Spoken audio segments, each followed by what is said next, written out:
Okay. So thanks, Jerry. I appreciate it. Just some housekeeping things. Reminding everybody this meeting is being broadcast and recorded on the City of Lawrence YouTube channel. The public chat function is disabled. All chats will go directly to me. When you are not participating in the meeting, please mute your microphone just to avoid background noises and things. When you are participating in the meeting, please keep your video on, which in this case, everybody can do that. If needed, I might mute microphones or if somebody were to pop on with an inappropriate video or something, I reserve the right to turn people's video or mics off as needed. And one last thing that's important is please remember to state your name every time you speak, just for the benefit of anybody that may be listening remotely. That would be great. And I'll turn it back to Jerry. Okay, so let's do a quick roll call. I'll do it in the most comfortable way that we do this, and I'll do it in the order that I see you all on my screen from left to right. So I'll say your first name, and then you can say your or here and give us a hand raise to acknowledge that, if you would. So Dina? Dina, I'm here. Daniel? Here. Sarah? Sarah, I'm here. Christina? Here. Marlo? Here. Denise? Here. And Jerry, here. And Jordan just came in. And Jordan. Welcome, Jordan.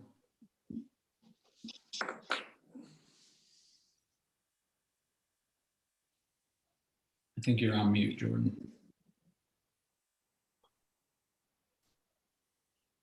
Sorry, I was having technical difficulties. All right. Yeah, we're good. I'm sure we can all relate. Yes. Well. All right, so we're here to talk about the mural proposed for the building where Owens Flower Shop is. And I'm going to turn it over to Chris and Ruthie to tell us about the project. Well, our original thought, Chris Bandel, we were looking for some way to call attention to our 75th anniversary of being in business. And we thought something just a little bright and cheery on the corner of our building to kind of make it more known that that is in fact a flower shop, to have a flower mural right there. So we talked to the owner of the building, Mike Trainer, and he thought it was a great idea, and that's how the process kind of got started.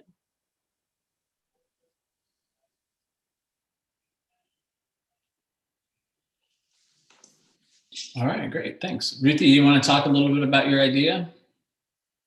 Sure. My name is Ruthie Ozenoff, and I am a graphic designer, illustrator, and muralist based out of Kansas City, but I grew up in Lawrence for most of my life, went to KU, all of that. And I have known Chris Bandel for years. She was my Girl Scout leader from when I was in elementary school until I got my Gold Award, which, funny story, my Gold Award was actually a mural. So my very first mural was my Gold Award mural. But anyway, so, you know, years later, she commissioned me to kind of come up with a big floral piece to celebrate Owens' 75th anniversary. And I was very honored to be commissioned for that. And so I met with Chris and Kristen. I'm not sure what her last name is, but she also works at Owens, and they kind of gave me the flowers that they were wanting to use, the colors, and I just created this concept utilizing a few of the flowers that they wanted. And I sent that back to them. They gave me some feedback. We made some more edits, and then we sent the proposal over to you guys. So I can answer any other questions that you need. Great, thank you so much. It's a great idea to commemorate the anniversary of our beloved local flower shop. Great. So I would like to, I don't know if everyone's had a chance to see the two documents that were sent out, but I'd like to open it up to the group, to the commission, to ask you all some questions. I have a couple of questions myself that I'll hold for later, but I want to open it up to you all. I also want to recognize that Joshua joined us, so welcome, Joshua. So any questions from the group? Marla. I'd like to, Oh, go ahead, Dina. well, I might like to ask a question. So first I should say, Owens is in my neighborhood. It's my local flower shop. I go there like every other Saturday. And I love the idea. Since I'm new on the commission though, and maybe Porter, I might ask if you might clarify, in the document that we sent, the mural review criteria, there are a couple of checklists there. There's actually two, and I'm not exactly sure which one we should use. And I didn't want to be on this committee to be, all bureaucratic here, but I did notice that one of the things on the list was about neighborhood engagement and about talking to the neighborhood association, or maybe associations might cover that area. I'm not sure about, about the mural. And I was wondering if there was some communication with the Old West Lawrence Neighborhood Association or the LAN Association. And yeah, We that's, haven't brought that up with them yet. Okay. And Porter, were you gonna make a clarification about that, or? no, I think that's, sorry, we're getting feedback here. Yeah, I appreciate you bringing that up. I think it is important. And I think, one thing I've seen over the years, part of the intention behind that is to make sure that any artwork has, a sense of welcome in the community. So that is just good, makes good sense to make sure that the neighbors all are thumbs up on that kind of thing, or at least in agreement that it's okay. So let me jump in real quick to just remind ourselves of how this works. You all bring the concept to us, the application package. We review that. We have this checklist, and as Dina pointed out, there are two checklists, and I actually know the answer to why there are two, although I agree that it could really be one because they're almost identical. But one is a checklist for the artist and the mural sponsor to use to make sure they have everything in order, and then the other one is the one for us to use when we go through the thing. But again, it could be condensed to one. But and so the point is that the thing that we always have to remember here is that this body, the LCAC, looks at that package and compares the checklist, and then we make a recommendation to the city commission. Right? The city commission is the body that says yes, you can do this, or no, you can't, or whatever. So anyway, just to remind everybody of how that process works. So yeah, all right, I'll stop there and open it up for questions from others. Okay, I didn't hear the answer about engagement of the neighborhood because there was some sort of interference. So what was the response? We have not contacted the neighborhood, Chris Bandel. We didn't know that should be happening before we had this meeting, but I'd be more than happy. We are on the Old West Lawrence email listserv, so I can definitely put out an email to them with the copy of the concept and see what their reaction is, if that's what you'd like. Yeah, and I think that also concepts, let's see, relationship of the proposed work of art to the site. of the history and cultural and social dynamics. That would be important to be addressed too. That's part of the application.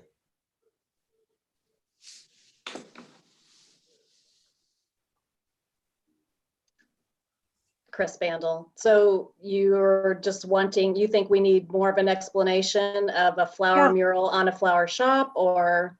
No, I think if you look at that box and the text next to it, relationship of the proposed work of art to the site in terms of the history and cultural and social dynamics of the neighborhood and the local architectural character of the building. That's simply part of the checklist. Yeah, so just Chris, I think what's sufficient there is I mean, first of all, you know, including any comments that the neighborhood association or your business neighbors too might have to say. That would be powerful too. If you come back to us with an endorsement or whatever from the neighborhood association and maybe from some of the neighbors, you know, other neighboring things, that really goes a long way with the group. And then to Denise's point about relationship of the proposed work to the site, I mean, obviously for sure, flowers, flower shop, you know, we get that and everything. But you can understand that this checklist has to cover a wide area or wide net of that might be cast over murals and that sort of thing. So, you know, I mean, touch on the history of make a statement about the history of Owens and that location, and you know, so on and so forth. To not to just tick the box. I mean, obviously make a meaningful statement, but I suspect you won't have too much difficulty checking that box. Right. Any other? This is Joshua. Thank you for your proposal. I think it's very interesting, and I think, and I do think ultimately appropriate. And I think the questions, I don't want to speak for Dina or Denise or Jerry, but I think the questions are not to create hurdles. I think the proposed project is. I see no reason why it will not ultimately be approved and supported. I think it's just for equity, not just for any and all past, current, and future proposals, that everybody's checking the same boxes. And I do think in this case, we are in essence kind of just checking the box, that we have gone through the same steps as other mural proposals. And you know, flowers on a flower shop, I have no doubt that it's going to be beautiful and it's going to be amazing, and it's going to just really enliven the space and the experience of that space for, you know, pedestrians, you know, those driving by, et cetera. I think it'll be great, in my personal opinion. And I think Owens, having the reputation that it does, is going to resonate with the community resoundingly. It almost certainly will not be unanimous, but I don't think it has to be. There just has to be a common consensus that, no, this is good. We're going to have some folks who are thinking of they're just people who throw those sorts of lines out. And, you know, and I am in particular, not just Owens as a flower shop, but I don't know the history of it, but there is somebody in town who does. But I don't know what that building was before it was a flower shop. I don't know how far back it goes, and maybe to the creation of the building, which an easy answer. But I think that answer being conveyed is a checking of a box that we're going to ask everybody to do. And so I hope you don't feel like we're creating barriers where we don't intend to. We just want to be thorough and go through those those processes appropriately. And I think it's an easy step for that can be done and will be done successfully and in support of the project for sure. And let me just add quickly, procedurally too, we have to remember that since this is an advisory board to the city commission, whatever your recommendation is, does go to the city commission for their review and ultimately their approval. And so if there was somebody who had concerns or something, ideally that gets discovered in this process and not at a city commission meeting where it could be, much more contentious. This is Dina. Joshua, thank you for that. I think that those 2 points about the neighborhood involvement and the relationship to the work of art in terms of the history and culture of the city, it really honors and elevates the artwork and also the business and elevates it beyond just a pretty enhancement of the aesthetics. I think it really elevates it and elevates the whole project too. Yeah, thanks for that, Dina, and thank you, Joshua, for your points. They're very well taken.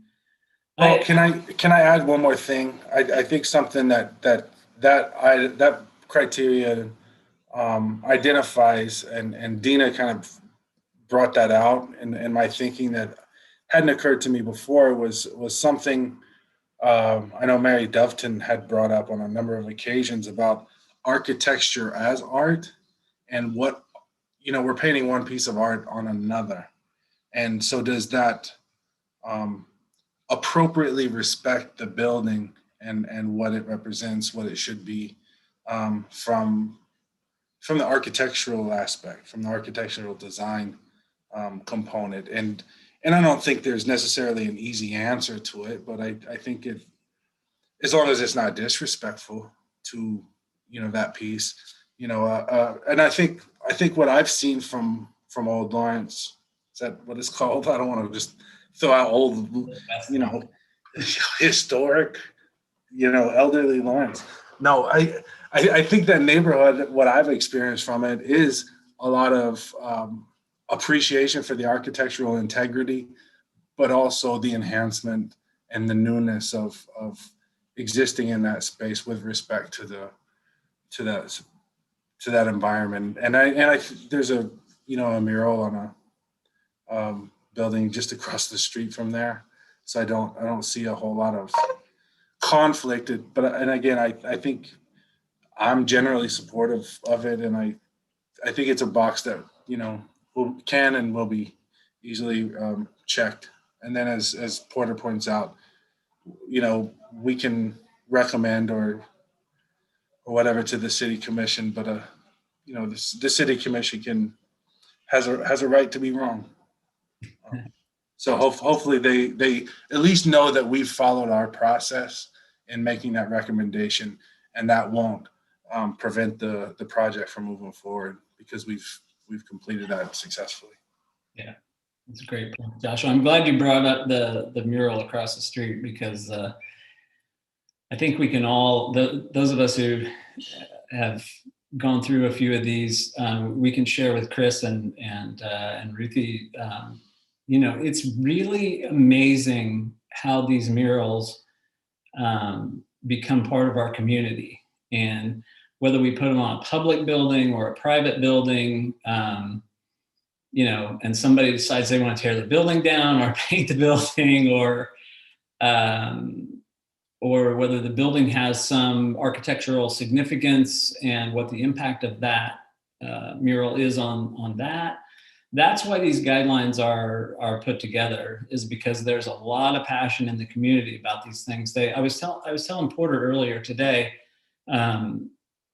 in some public meetings that we've had over the years about murals, it's just incredible to witness how these works of art become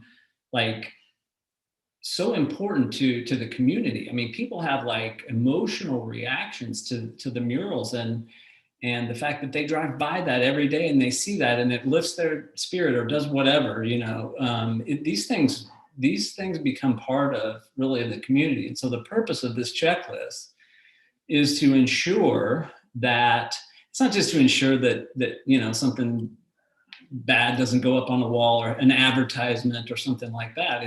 It's more about ensuring the longevity of it and that there's an agreement between the owner of the mural, the owner of the property, the artist, the copyright for the artist. All of these things are taken care of as much as possible in advance, so that we can avoid these when these things come up, because they do, right? Buildings get painted and they get torn down or rebuilt or whatever, and there's rights, for every group in all of these things. And the idea here is that if we agree on all this stuff up front, it won't guarantee a smooth situation, but it helps, right? To have that sort of understanding. So that's what these boxes are for. And again, to put one more hammer on the nail that was the point that was made earlier. We're not trying to keep anybody from doing anything. We're just making sure we get it done in the best way. So I'll open it up for more questions before I've got a little punch list myself. So I don't have any questions, but I have just one last comment. This is Joshua. Before I stop talking. But Jerry just pointed out a wonderful thing about, it's something I've experienced just recently, is how accustomed and comfortable and fulfilled I get from seeing murals. And I just wanted to congratulate you both and Owens on coming to an agreement about something that could be a decades long piece of our common culture and our common experience. I think that's a big win in and of itself, and I look forward to supporting that. So congratulations to you. all right, any other questions or comments for Chris or Ruthie?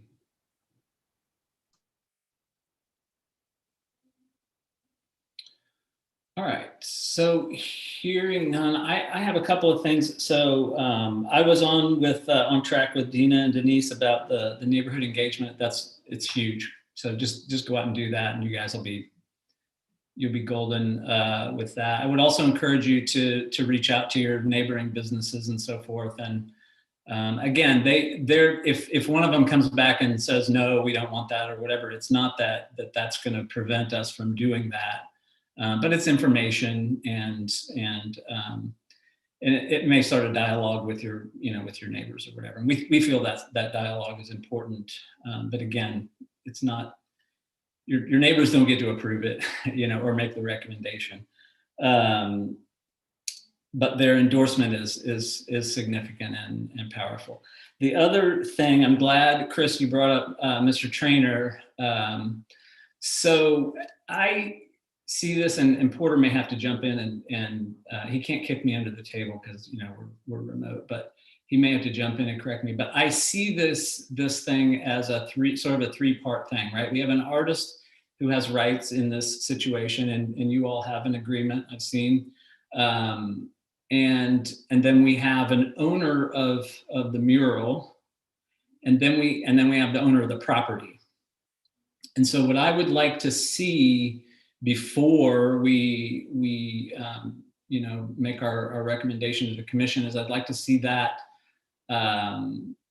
if you can include the owner of the property's endorsement in this. And if you look at there's a model contract on here, and I don't think you have to use that model contract, but if you address the items that are on there, it was put together with a whole lot of work. I mean, when we wrote this checklist, and we did that model contract, which I think Porter helped us with and pulled from experience that he had, it really does cover a lot of bases. And it in my mind, it has those three things, right? The artist, the owner, and then the property owner. And sometimes the owner of the mural is the same as the property owner, and so forth. But anyway, if we could clarify those things, I think that would strengthen strengthen the case or whatever. So what I would propose, what I would like to propose, I just want to throw this out to the group, is that we're going to meet in, this body is going to meet in 2 weeks. And so what I would like to propose, and I'll open it up for comments and so forth, I would like to propose that we ask you all to get this checklist,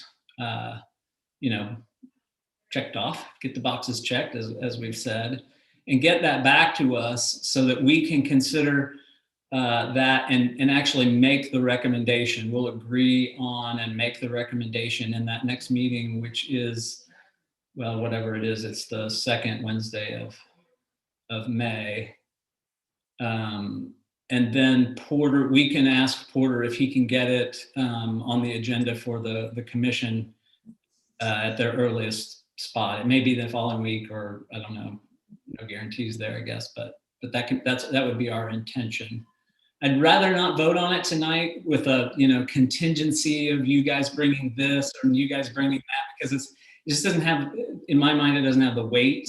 I'd like to see the community input, and obviously I totally believe that Mr. Trainer and you have had a lot of conversations or whatever, so I don't have any suspicions or whatever about that, but I'd like to see all the parties sort of laid out with that.